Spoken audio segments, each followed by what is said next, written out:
Deep in the shadows of the Appalachian wilderness lies a secret. From the haunted hills of West Virginia to the depths of the unknown, a legend lives on. A creature whose presence sends chills through the night. A being with glowing red eyes, massive wings, and an aura of terror that defies explanation. Its name was whispered in hushed tones. Mothman. They say it's an omen of doom, appearing before tragedy strikes. Is it a guardian? A curse? Or something far more sinister? From abandoned factories of Point Pleasant to modern-day sightings across the globe, the Mothman's legacy is as haunting as the creature itself. Join me as we unravel eyewitness accounts, investigate the myths, and uncover the dark truth behind the legend. This is Project Black Garden, a Monsters and Myths podcast. This is Season 1, The Oleander Files. File number 299, The Mysterious and Deadly Mothman. As always, I'll be your guide. My name is Michael. Let's begin.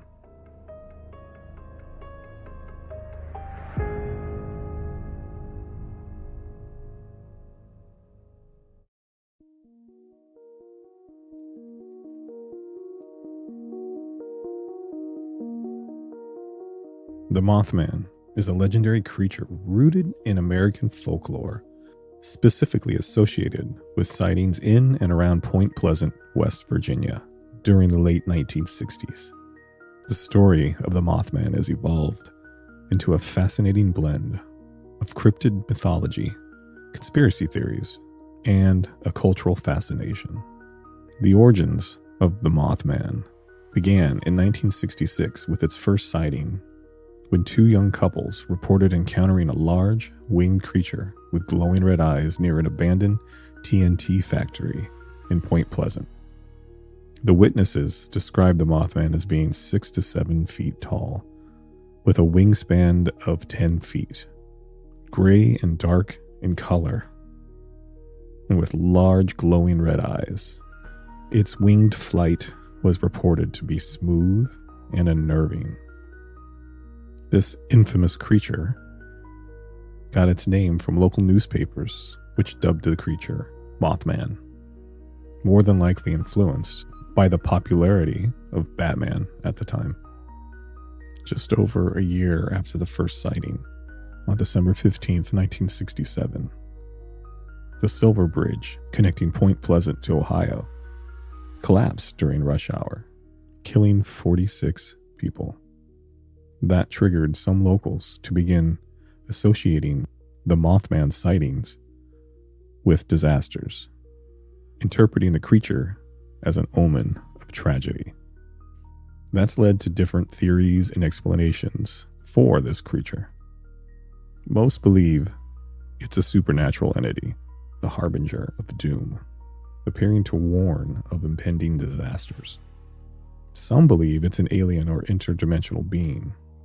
UFO sightings have also been reported in the area around the same time, leading some to link the Mothman to extraterrestrial phenomenon.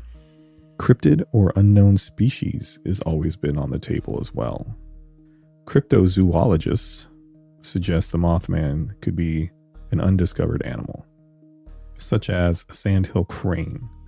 Skeptics have proposed that misidentified sandhill cranes, large birds with reddish markings around their eyes, could explain the sightings. And others, they argue that the sightings were a mix of hoaxes, hysteria, and misidentification. I'm here to tell you that they're wrong. Now, there's been known sightings of Mothmen all over the globe.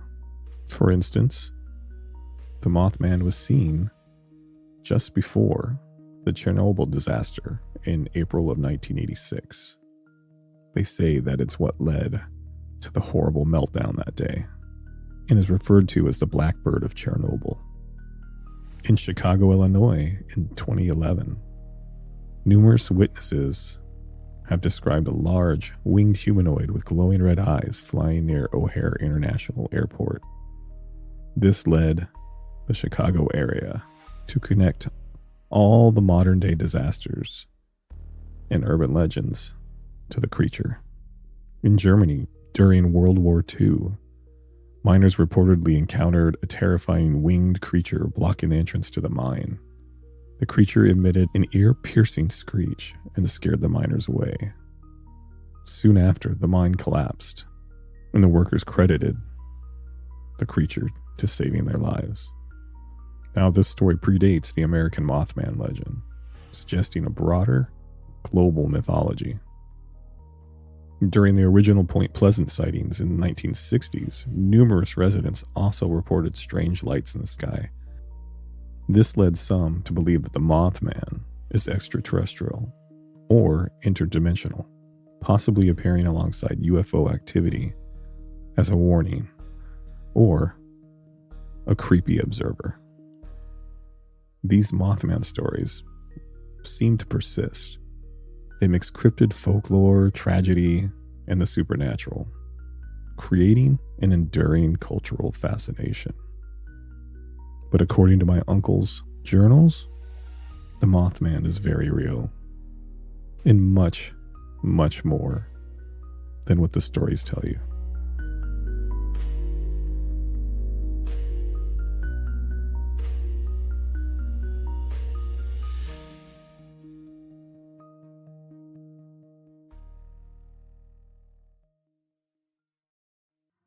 As always, a quick reminder that all the names have been changed except for my great uncle's name. Now, this file is much different than the other ones that are located in the Oleander journal. And that's because the story I'm about to tell you was handwritten by my great uncle. I think it might have been from his own personal journal, because lying before me are 5 handwritten pages that were tightly tucked inside this journal in no particular order. And once you hear the story, you'll probably understand why. Now, my great uncle's squad team, the 7734, had returned from another bloody and not so routine mission, and he apparently was fed up, tired, at his wits' end, needed a break. And when discussing this with his team, his best friend Bowie offered up his personal cabin located off-grid in the woods of West Virginia. My great uncle Sam, though at the time, was happy to take him up on that offer, but now he regretted it. And what follows is what happened on that terrible weekend. My great uncle Sam had made his way to a small, humble, yet modern cabin located just south of Point Pleasant, West Virginia, along this dark mountain range. Now, my great uncle, he had seen war zones, survived ambushes, and faced the worst humanity had to offer. Nothing prepared him for what he saw that night. And these are my uncle's words. I was tired. I needed to escape the noise. No more orders, no more gunfire, no more weird shit. I just wanted silence. A week in a remote cabin that my best friend offered to me sounded perfect. And at first it was. I'd spent the day hiking, breathing in the cool pine-scented air. And now, as dusk has settled around me, I sat on the porch with just my thoughts and a beer, losing myself to the view of the beautiful, endless stretch of forest before me. But then the silence changed. The usual chorus of crickets, distant owls, all the normal critters, they stopped. It was quickly replaced by an unnatural stillness that seemed to creep and settle over the land. The kind of silence that prickled at the back of your neck. Now, doing what I've done for so many years now, my instincts kicked in. And as my pulse quickened, was obvious I wasn't alone. With beer in hand, I stood up and scanned the woods. Something moved. A flicker of darkness between the trees. It was large. Too large. I squinted to get a better look, wishing I had had some of my unofficial military tech with me at that moment. As I focused in, the shape was tall. Unnaturally tall. That's when the eyes appeared. Two burning red orbs, staring, unblinking, watching me. Without even knowing it, I had stopped breathing. I had faced insurgents. I had faced monsters. I have faced the worst possible scenarios. But this was different. I felt fear before, and I've been scared in each and every scenario I've seen. But this felt like a primal fear. It was lodged inside the middle of my chest, and I couldn't calm it. Just then, the figure shifted, unfolding massive wings, shadow-like appendages stretched from its back. It shifted through the night, blocking out what little dim light there was left in the sky. And then it shrieked. A sound I've never heard before, pierced the back of my brain as if it had burrowed through my skull like a hot knife through butter. I dropped my beer and it shattered on the ground below me. Thankfully, that woke me up enough, and I stumbled back over to the cabin, slamming the door behind me. I ran to the kitchen, ripped open a drawer below the sink, and pulled out a small but deadly firearm. As I prepared the gun, without hesitation, everything fell heavy, almost like the air was being sucked out of the cabin. I expected the door to fly open, and a monstrous shadow with glowing red eyes, ready to tear me to pieces. But nothing happened. So I waited, on edge, and just when I was about to give up on that, it happened. A thump. A thump so loud, the entire cabin shuddered. It was obvious something had landed on the roof. I moved quickly, checking the windows. Nothing. So I ran to the other side, checking the other windows. And that's when the shadow passed. A huge, hulking mass, shifting just beyond the glass. I raised and shot once, but it was too fast. I forced myself to stay calm. Think. What's the first rule of a firefight? Find their weaknesses. Find an escape. But I started to wrestle with the question that always hits me whenever we have to deal with a new monster. How the hell do you even fight something that isn't supposed to exist? Another large thump. It was closer this time. The rafters creaked, dust rained from the ceiling. I put 2 bullets in the ceiling this time. It was more reaction than it was common sense. Then, a slow, deliberate scraping against the wood, like claws. In that moment, I knew this fucking thing was toying with me. The shadow passed over the porch, then slammed into the door so hard the frame splintered. This time, I emptied the full clip in front of me, hitting nothing again. And in the back of my head, I could hear somebody, a whisper, but it sounded like a distorted radio signal. 2 words entered my mind. See you. The hair on my arm stood up, and that's when its eyes appeared in the window. I pointed the gun at it and screamed, "I'm not scared of you. I can do this all night." And there we stood in a standoff for what felt like 10 minutes. I'm sure it was only a few seconds, in some kind of paranormal staring contest. Its red eyes burned into me, and all I could hear was its voice in the back of my head. See you. See you. And then I started to get exhausted, but I didn't want to break eye contact with the beast. But my eyelids, they were too heavy. I quickly lost the battle, and my eyelids pulled close, but only for a second. As I willed them back open, the shadow was gone, but the silence was still there. Finding my second wind, I filled with anger. I lead one of the most deadly military squads on this planet. I'll be damned if I was gonna let some fucking shadow with wings intimidate me.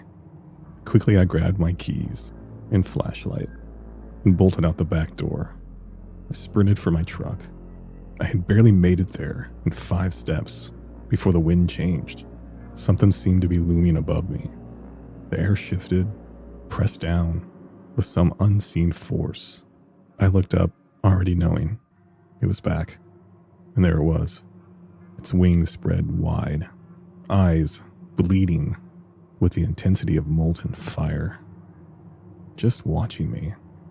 But it was like the eyes could see through me, like it knew me, knew my past, knew my inner thoughts. And without thinking, I locked my teeth together, squinting directly at it, and said, "I see you, motherfucker." Just then, a fading light everywhere flickered.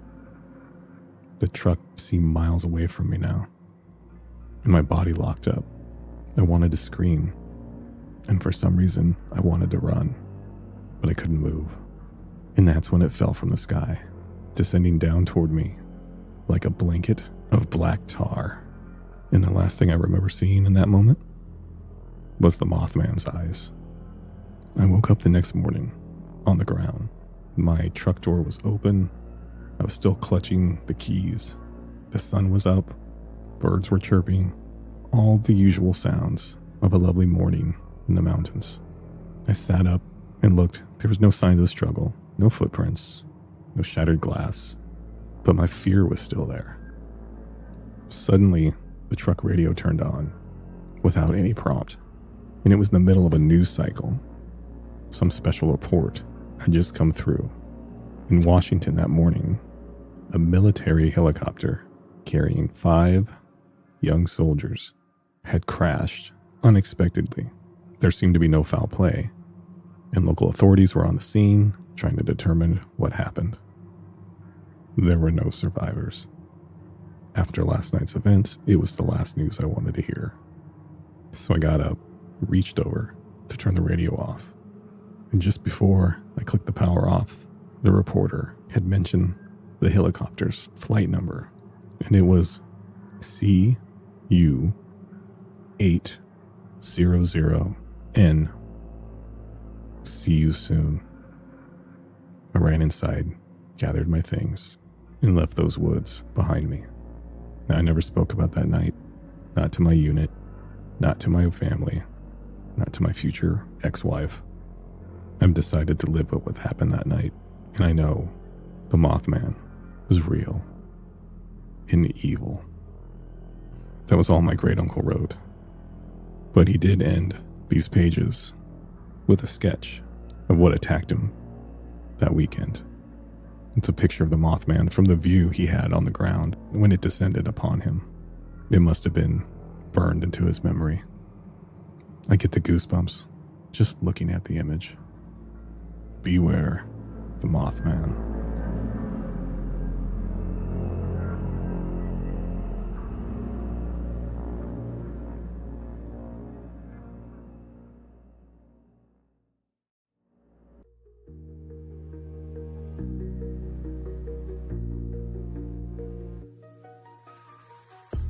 All right. I wanted to take this moment to address a listener email and get you guys caught up on the latest updates in my world. First off, if anybody would like to share any of their encounters of any sorts, beasts, aliens, ghosts, the unexplained, I want to hear them. You won't be judged. Not here. Not ever. And that's why I'd like to thank Sheila from West Virginia. Her city has been redacted, as she shared this story with me a few weeks ago before I even recorded this podcast. Her email reads, "Michael, I'm loving your show. I wish there were more outlets like this to share our true experiences. As you well know, it's not easy to do. Family, friends, the people you think would have your backs sometimes don't. But anyways, I hope you cover the myth of the Mothman, because my husband has seen him. She says about 20 years ago, her husband was driving home and was run off the road by the Mothman. She said her husband said it came out of nowhere. Its shadow covered his vehicle. Its wingspan seemed to be 20 feet. And before he had any idea of what he was witnessing, it swooped down, lunged at him, and quickly slammed into the side of the car, staying there just long enough for him to see the bright red eyes. Apparently, this made him lose control of the car, and he spun off into a ditch on the side of the road. And just as quickly as the Mothman appeared, it had vanished. He got out of the car with just a couple bumps and bruises, but couldn't find anything anywhere. No birds, no animals, nobody around him to witness what had happened. Just a couple banged up fenders until he walked to the back of the car, where there were 3 long scratch marks that had tore through the steel. They were about 1.5 feet long. I'm enclosing a picture that my husband took when he returned the car home that day. Feel free to share it to your listeners. And she's right.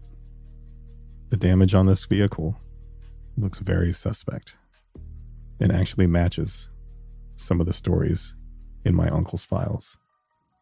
Now, she says no one believed her and they thought that they were trying to make some kind of hoax. But at this time, her husband was not making a lot of money, and the last thing he would do is destroy his vehicle.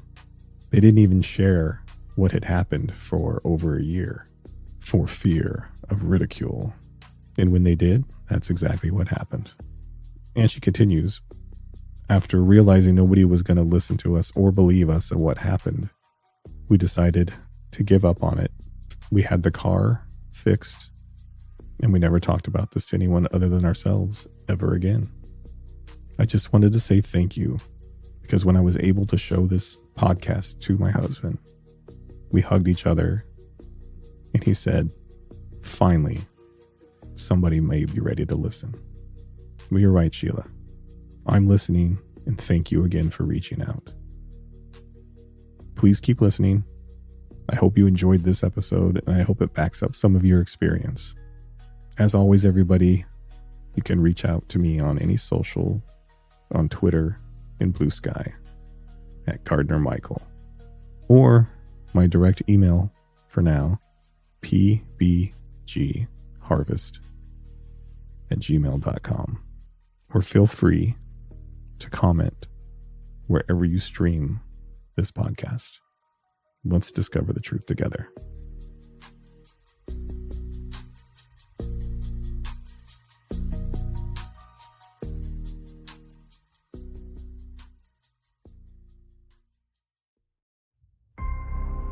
As for what's been going on in my life lately, I wish it was better news.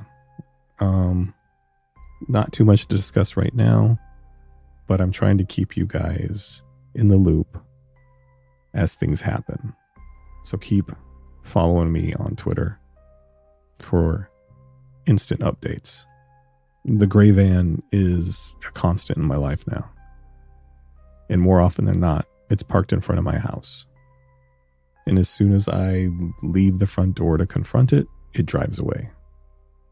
It's happening so often now that it almost feels natural, like it's the local mailman delivering today's batch of mail. And I'm not sure if this is tied to that, but things in my house have been randomly coming up missing. Like stuff that's not important. Or sometimes it's something important, sometimes it's not. Like it could be my car keys. It could be a knife or a fork or a picture of my family. One time, one of the chairs from my dinner table was missing. Now, some of the things come back or had just been put in different places. Like, for instance, the chair. It was in my bedroom. I don't know what to make of this stuff, but someone's messing with me. Is it the people in the van? I don't know. They've been quiet. Other than monitoring me, I haven't had any direct contact or any more warnings from them. But someone is gaining access to my house. I'm changing the locks tomorrow, and we'll see if things change. But I'm not getting my hopes up. A friend told me to report it to the police, some of these shenanigans, and I did this afternoon before I recorded this podcast. I didn't talk to anybody directly, but they said they would be getting a hold of me as soon as they could. So we'll see where that goes. And with that, I think you're all caught up on my end. Thank you all again for listening. I'll be back next week with probably my favorite story in my uncle's journals, because it's always been my favorite monster. So circle your calendars, listeners, for the next full moon, because we will be tackling the werewolf. I'm Michael, and remember, monsters are very, very real, and sometimes they kill.